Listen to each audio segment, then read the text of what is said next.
Welcome to Clarkston Memories. The show is intended to preserve the oral history of the village of Clarkston and Independence Township. And each of our guests will be sharing their memories of a time when they were children growing up in Clarkston, what they saw, participated in during their early lives.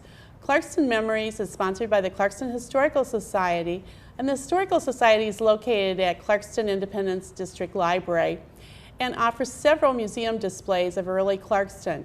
You may walk through the museum and look at the on a self-guided tour during the hours the library is open. And today, we want to welcome our guest, Charlotte Mabey, to share her memories of her childhood on the family farm in Clarkston in the 1930s and 40s. And welcome, Charlotte. Thank you, Joette.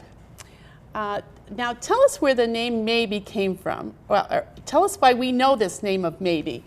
Well, because there's a road that's called Mabey Road. And we had a dairy farm on that road, and it was named for my great-great-grandfather, who came here in the, I think it was 1839. Oh, 1830. That was some of the earliest times during Clarkston, when Clarkston was, I think, initiated in 1832, founded in 1832. I'm a fifth generation of the Mabey family. Fifth generation. Well, I've heard you've had some great stories about Mabey Road, and all of us who live in the township see that sign or several signs saying Mabey Road. So tell us some about your stories. Well,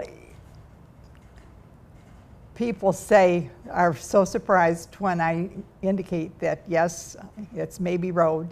Well, how did it get its name? And then I tell them about my great-great-grandfather coming. And one of the cute things that happened was when I was teaching kindergarten, a little fellow had told his mother that his teacher's name was Miss Cant.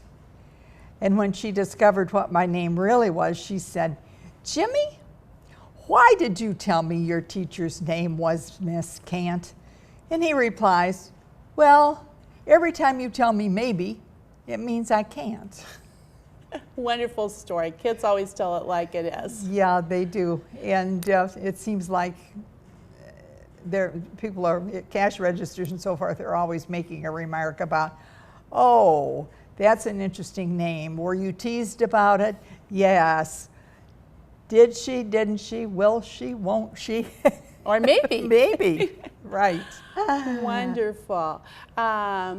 So besides the name of Mabey, we have a picture of your house, the house that you grew up in. Yes. It's no longer standing. No. But it's a great picture that for people to see. You want to tell us a little bit about your house? Sure. The original building that was there was a log cabin, and the extension of the house, you can see, comes out, and there's a porch, screened-in porch. Well, that was the original part of the house. Oh, okay. And then it was added to, and this picture is a composite of several different pictures, but it's basically what the house looked like when I was growing up there. And what I heard is that when you were growing up, there was no furnace to turn the heat up in the winter. Oh, no, there was a furnace, but you had to chuck the wood into to be burned to provide the heat. And we're going to show people where your house was located, because it's a distinctive landmark in the township now. Right. But it was on a lake in front, and I understand that your dad and the hired hands would go to the woodlot, but your woodlot was what is now the subdivision called Birdland. That's right. Which is chickadee and warbler and kingfisher. And so here's a great picture of the house stood across the lake there on the Fountains Golf Course, right? No, the house was not on the golf course.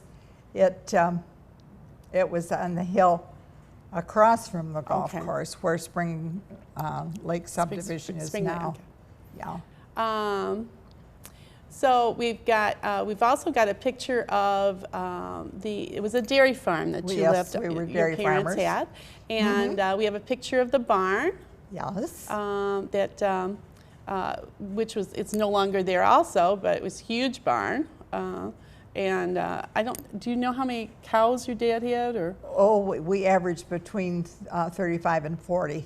So every morning and every evening your dad was yes. busy, right? That's right. And we have some pictures of those cows with your dad. In the background, right. Bringing them in. You know, each cow had its own stanchion, and it knew where it was. And so when it would come in the barn, it would go directly to where it belonged. And one year my dad was sick, and the neighbor men had to do the milking for us. And the cows, they get confused very easily. And they got helter-skelter in their stanchions, and they were trying to milk dry cows. And the cows that were giving milk were suffering because... Oh. Now, I see on this picture, do I see a road there on the right? That's the lane. Oh, the lane down to the house, okay. No, it goes back to Gulick Lake. Oh, to Gulick, okay. Yeah. Okay, now we do have, I think we have there, and of course these cows had to eat 12 months a year. Oh, yes. So we have a picture of I don't know if this was hay. This was hay. Back in the days before we had a baler. And there was a horse on the opposite side of the barn, and that would pull the rope that would bring this up into the barn. And when it would get up and into the barn, and then my dad would yank the rope and it would fall. Okay. So and there was usually somebody up in the mow, mowing it, making the hay mow, getting it off into the sides so that there was room for the next drop. It was hard work. Farmers in those days had Yes. really, really hard work. Now, you were talking to me about your dad would exchange... We'd exchange work. You want to talk about that? Share that? We had a group of men that would exchange work, and they came from up Pine Knob Road, up by Bailey Lake School, and down to Morgan Lake, there at the end of Mabee Road, and all the way up Mabee Road. And the thrashing machine would come and would move from farm to farm, and then the farmers moved from farm to farm to get it in. And that meant that there had to be a noon meal served, and so it was always an exciting time around then, because we have to get ready for the crew to wash and clean up in order to come in and eat. And as a little girl, it was such a thrill for me when there was space for me at the table so I could eat with the men. Oh, wow. Well, now there was oats and rye? We only grew oats to be thrashed, but the other grains would also have to be thrashed. Other farmers had wheat and rye, and that was really the part. The farmers were partnering together to get the job done. It had to be done before it rained or in the dry weather. Yes, and it was always an exciting day when the thrashing machine came chugging up the hill, and run to the window and look and watch it come in and get set up, and we had a lot of fun. Well, you also told me about your dad had hired men. Yes. And those were great stories too, so you want to share some of those? Well, this is back in the days before Social Security, and people had to make a living, and they would come and work for you for $1 a day, usually, and room and board. And they would work for you for a while, and they'd get tired, and they'd move on, and then somebody else would come. And we had some very interesting old men that came. And helped out on the farm. And one of the other stories with Spring Lake is you had swans. Yes, we had a pair of swan that were given to us by a man who was a gardener for one of the larger estates. And the gentleman had given the swan to his wife for a special event, and after she died, he didn't want any part of them, and so he told the gardener to get rid of them, and so they offered them to us, and we had a very enjoyable time with that pair of swan. Well, there is isn't there a special story about the swan and how it welcomed people Yes. to Maybe Road? Yes, the nesting site was down an inlet there behind the fountains, and the male swan was so proud, and he would hear the cars stop down at the bridge when knew that people were looking, and he'd come sailing out of the inlet, and he would work so hard to get down to the bridge, and then he would put on a show. And it was a gorgeous one. He would put his wings out and just preen for everyone. Yes, he was a big show. And fortunately, their wings were clipped, so they didn't go anywhere. The sad thing was that every spring when they would hatch the eggs, that the cygnets didn't last long because of the number of snapping turtles that were in the lake. Wow. And there was only one year that we were able to have one survive. And he apparently was a male swan, and he was not really accepted by the other male. They mate for life, and they don't want any intrusion from anybody. And one day he just flew away. So hopefully he found a home somewhere. Hopefully he found a home somewhere. And when the winter time came, they would freeze into the ice, and they would paddle around to keep it open. And when the opening got so small, then my dad would go down and catch them and put them in the chicken house. And so they'd winter there. So with they food, would winter there. Yeah. And at that time, the grocers were trimming their fresh vegetables each day so that they'd look more appealing for people to buy. We didn't have all this array of fresh fruits and vegetables like we have now. And so we went to Terry's Market and made a deal with them that they would save their greens. Oh, for your swan, for the And swan. so then every week we'd go to town and we'd get the box of greens and bring home for the swan. Well, he looks like he was well fed. Oh, yes, But, yes, but those feathers are part of it too. Well, I know that there is something else in that lake, and we're going to talk about that. You were telling me about Maybe Road was dirt during those years. Yes, it was a dirt.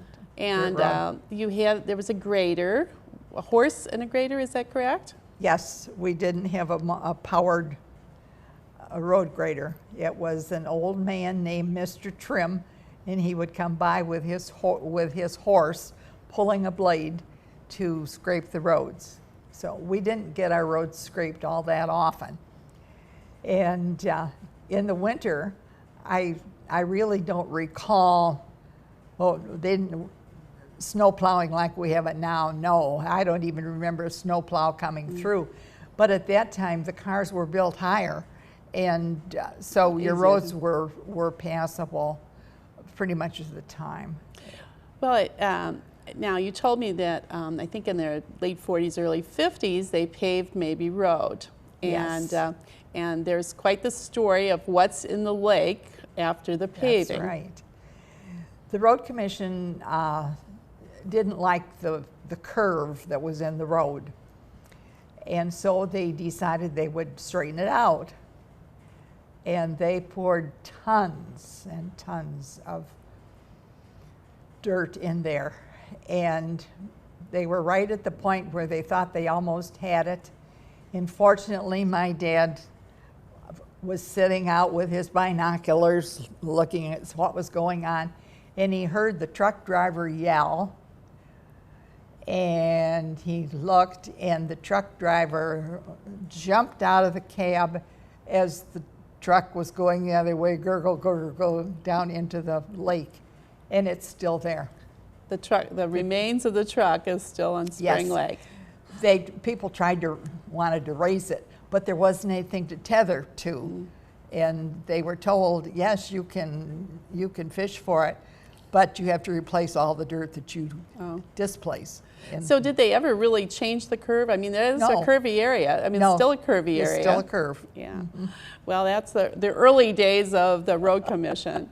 Well, now we're going to talk a little bit about where you were born. You were here in your parents lived on the farm. Right. And so when your mother was pregnant with you or about ready to have you, what happened?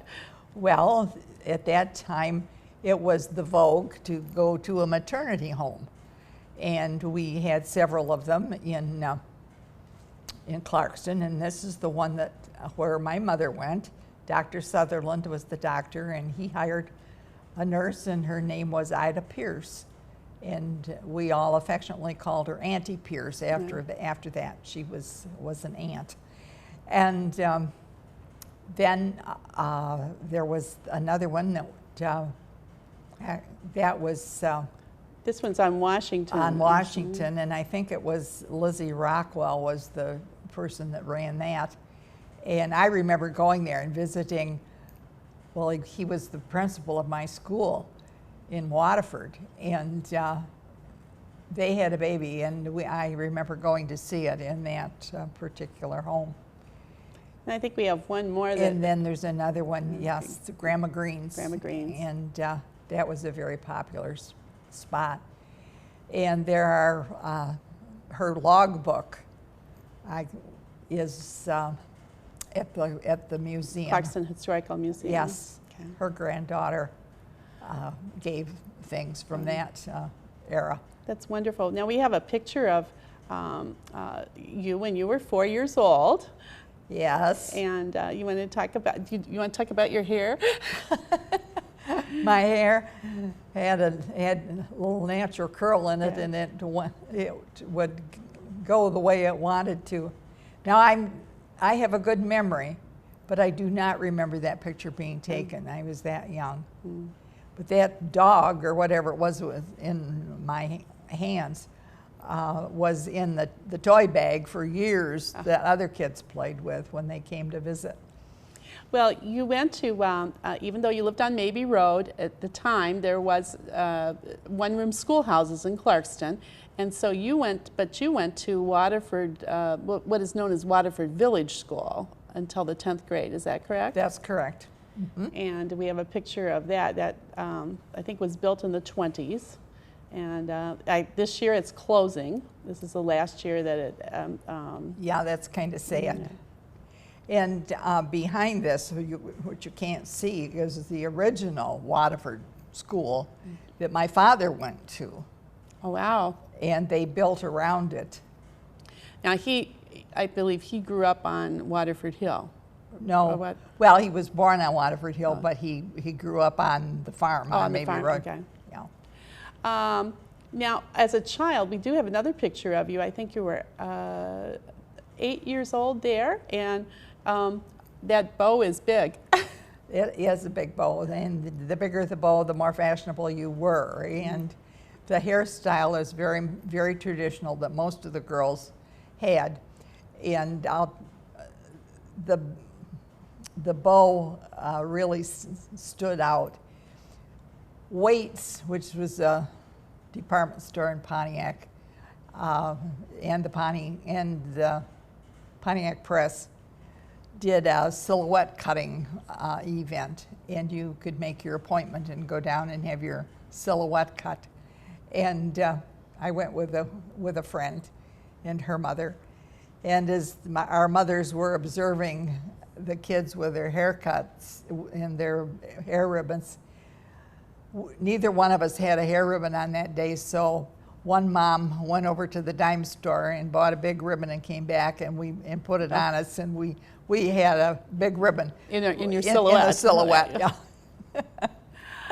Well, Now, I'm sure you had great times. You were an only child. I was an only child. But that didn't mean you didn't have a lot of fun and a lot of friends. So, Right. so what did you do in your childhood on the farm? Well, we had all the outdoors and the fresh air and the sunshine that any kid could want. And we made pets of the animals and the ducks and so forth. And we played in the chicken house and caught the sparrows and. And I heard sleepovers. Oh yes, you had sleepovers.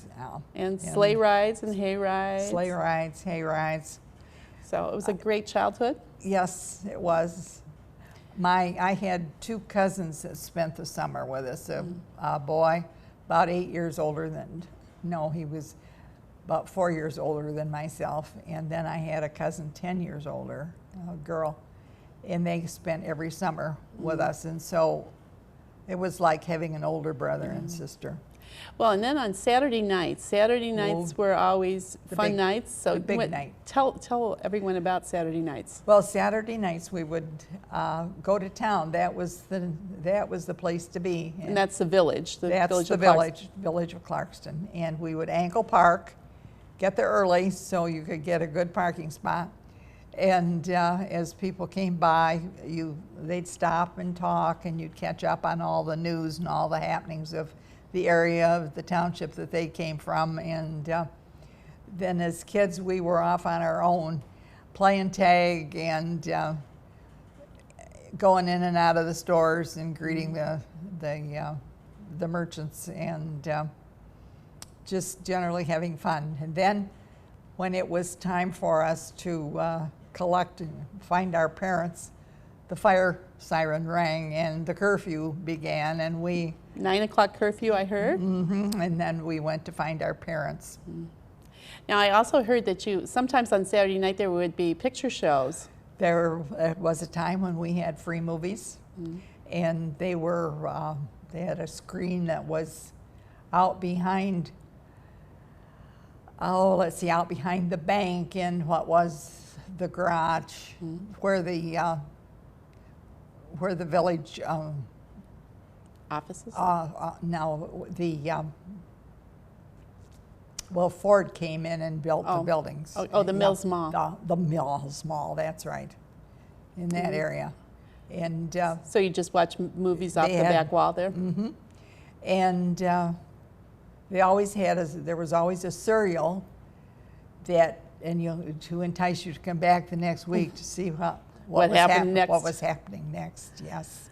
Well, and we also heard ice cream was a big thing. Oh, definitely. You couldn't go to town on Saturday night without an ice cream cone. Well, today this building that that really houses the Village Fashion Boutique and the travel agency was really Cheeseman. It's called Cheeseman's. Cheeseman's. And tell us a little bit about the ice cream parlor. Well, it was not a sit down and eat place. You got your cone and went elsewhere. Cheeseman's, the plant that made the ice cream, was over on Park Lake and Clarkston Road. Oh. And there was a different ice cream shop where we could go and sit down and really, it was really a parlor. Oh, an ice cream parlor. Yes, an ice cream parlor. Well, one of the other places we're going to show the east side of Main Street, and you want to just kind of tell us about the buildings. What would be today the smaller building, which is the Village Cafe. Looks like it was an appliance shop at this particular time. Yes, it was. This was the ice cream store that there was the ice cream parlor. Oh, it was an ice cream parlor at one Yes. time too. Okay. Yes. It's almost back there. And that's really that building is called the It's the Addis building. Addis building. Okay. And then next to it, the Village, taller. the Village Market. The tall building is on the second floor is the Opera House, and where they had all kinds of events. And I remember going there. I saw my first ballerina Inez Miller danced, and I thought she was the most wonderful thing I'd ever seen. And I went home and tried so hard to copy what she did, but I was not very successful. So that was the Clarkston Opera House. There was also, let's see, Terry's Market and, or no, the Village Market that time, and then the Alger Hardware. Alger Hardware was there forever. And Odell's Drugs. yes. It looks like another meat market along that as you're looking at that. That's Pete Terry's. Oh, Terry's Market. Terry's Market, yeah. Kind of where either the Village Bakery is, or keep going down there's a cafe, which was the original Clarkston Cafe, which is the wood shop now. And then the only standing wood building, I think, in Clarkston is on the right of the picture, and it's still there with Dr. Stevenson is, I think, having that building. So that's a great shot of Clarkston in probably the 40s. Yes. 40s. Okay.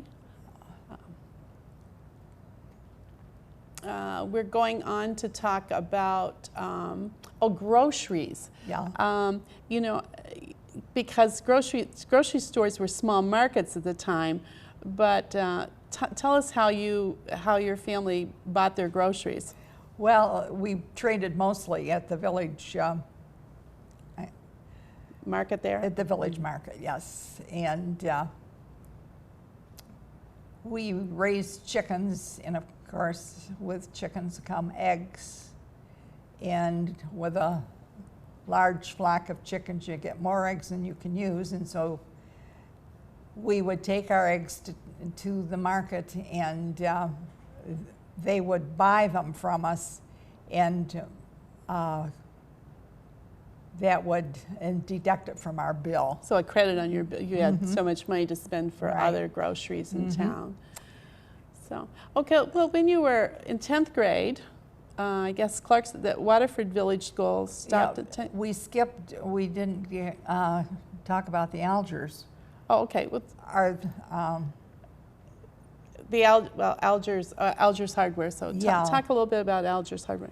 Well, it was a very interesting place to go into because they had a little bit of everything.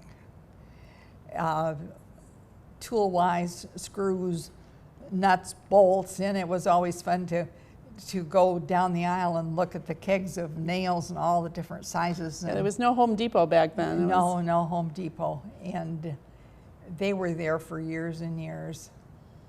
No.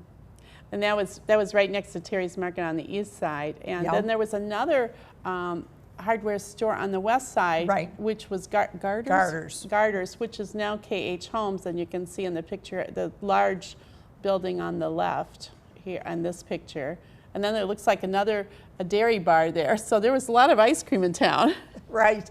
The building where the dairy bar sign is, actually, it started out as a grist mill. And we would bring the grain there, and they would grind it for us. And then you'd go... For flour? No, for cow feed. Oh, cow feed, okay. Okay. And then Garter was beyond that, and that was he was an interesting man, and knew everybody in town, and it was an interesting store again to get your nose into. Two hardware stores right in town was really, I mean, they were needed, I'm sure, for the farmers, the farms, and they dealt in different type of hardware. He was, Garter was into pumps. Oh, okay. And after we got electricity and were having running water, that's where we got our pump, and he was our serviceman for that. When did water and electricity come to Mabee Road? About 35. 1935. Now, if you look in this picture, the one thing you can see down at the end, I'll just point it out, is the Caribou Inn, right? Caribou. Yeah, which people don't. It's a parking lot in today's world, but it was the Caribou Inn at the time, and people came and stayed from Detroit. Yes. They would take the train out to the station, and then the jitneys the horse and wagon would pick them up and bring them in. And of course, they were right on the mill pond. I mean, that is right on the mill pond. Well, when you were in 10th grade, you came to Clarkston High School. Yes. And Clarkston High School, it was the well, it's not the original. I think it was the second Clarkston High School. Yes. Was in what is now known as the Renaissance High School. Now, there's been a large change to the facade of the building, but the bones of the building are still there and still the same as they were then. Right. So, right. When I went there, it was a K-12. K-12 building. And we didn't occupy all the rooms. And there I think were some that was, vacancies, yeah, and they grew into it. I think, and even into 1950, it was a K-12 because the new high school, or the new high school, which is the junior high school, wasn't built until 1960. So, right. So that was high school up until 1960. And we have a picture of you graduating from high school. Oh yes, very important day. And beautiful young woman.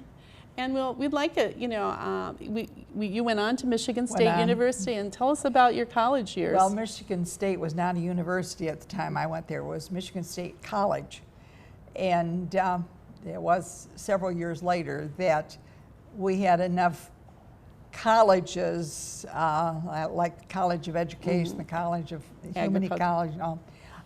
I think the numbers, if you have more than 7, then you can be called a university. A university. Okay. Yeah. Well, you went in a very interesting time because it was World War II. That's right. That's right. And so tell us about how. And the boys were all at war.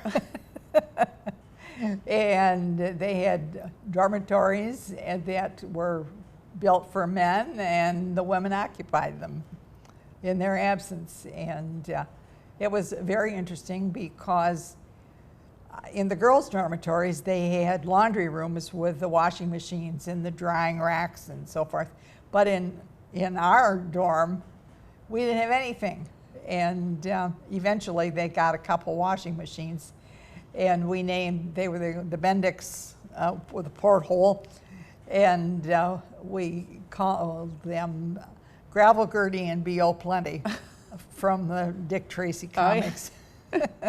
Well, but then so what do you do with your laundry? Well, it was the vogue to buy a laundry case and send it home. And so I had 2 laundry cases, and my mother had one and kept one, and I had one. And I'd send my clothes home on let's say they'd go home on Tuesday, and on Tuesday at my mother's, she would be packing a bag and sending it. And then our mailman would pick it up. She'd hang it on the mailbox, and he'd pick it up, and then it would get to me. So we had this rotating system. But you also got something special in those. Oh yes, we always look forward to everybody's laundry case because there was almost always a goodie inside. There were cookies or cupcakes or candy, and every college student needs that. And we shared. That's good. So, well, you went on to teach kindergarten. Yes. For 20 years in the Flint community Flint schools. Yes. And then tell us about your second career. Well, in my first career, I taught kindergarten, and then I was director of Head Start, and I was moving into the Head Start years and programs, and I didn't like the way the early childhood education was going, and so I thought there's got to be a better way. So I went to Michigan State and interviewed a friend, and she suggested that I call the Department of Social Services because they license daycare centers, and my training would be a foot in the door. And so I called the lady that she suggested, and made an appointment to go back, went back the next week and interviewed and came home with a job. So you were one of the licensors of daycare. So I licensed daycare centers. I was located in Lansing, and they divided the state up among us, and I had the Lansing area and the Upper Peninsula and a lot of up north. Now that sounds like a lot, but preschool education really wasn't in the forefront at that time like it is now. And the Head Start programs didn't think they needed to be licensed because they were governmentally operated. And we changed a few minds about that. And so thanks to the state of Michigan, I really got to know the state of Michigan. Well, I know that there are several items from the Mabee family that are in the Clarkston Historical Society, and they're used in different museum exhibits during the years. And I know you've given them a lot of the family treasures. I know your dad was very precise when he wrote, beautiful handwriting. Yes. And so people can see, if you want to, as you look at the museum exhibits, please look for the Mabee name because you will see that. Yes. This concludes our first interview with Charlotte Mabee, and she has many more stories about Clarkston to tell. The Clarkston Historical Society collects Clarkston memorabilia, and if you have something that you would like to donate to the museum, please contact the curator of the museum, Tony Smith, at 248-922-0270. And please visit the museum to see the different exhibits throughout the year. And they will tell you more about Clarkston history. And thank you very much, Charlotte. Thank you. It's been a joy.